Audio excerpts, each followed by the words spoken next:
Pastor Warren here. Welcome to another edition of Mondays Are for the Dogs. We're out at one of our favorite places. It's an equestrian farm out in Barrington Hills. And we just love this scenery and the field behind us. And as we walk through the woods, it opens up to another bigger field. And it's just really a blessing to see God's creation unfolding in front of us. And speaking of blessings, I just saw behind me a mother doe deer and her fawn. And the fawn, immediately as the fawn saw our dogs, started to run around the whole field all over the place. And it was kind of funny to see, the fawn's reaction while the mom just sat there and watched her run around and made no mind for us.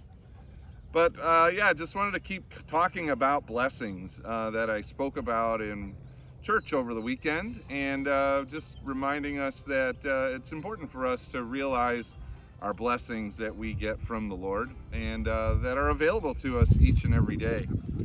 One of the blessings that I was thinking of the other day is when Simeon, a man who has been waiting for the Messiah to come, was waiting in the temple when Jesus was only 40 days old, and his parents brought him in, and Simeon was led by the Spirit to greet and meet the Lord Jesus Christ.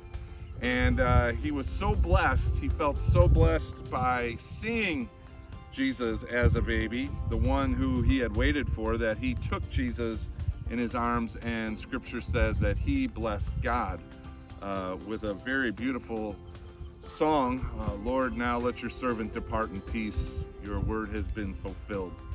And so I think of the great joy that Simeon had in receiving that blessing of meeting Jesus, holding Jesus, and then bless God with his praise, with the words that, were directed out of his heart.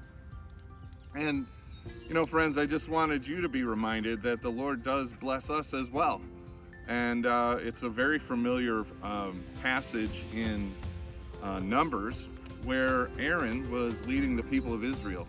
And the Lord said, when you lead the people through the wilderness, tell them this message. And it's one that I think maybe you're familiar with. God said to Aaron, tell them this: the Lord bless you and keep you. The Lord make his face to shine upon you and to be gracious to you. The Lord look upon you with favor and give you his peace. I pray that for you today, friends, that you are blessed by the Lord, that he always has his face upon you, looks upon you with favor, and gives you peace. Have a blessed day in the Lord. We'll see you farther down the trail. All right. Oh, I guess we're going this way.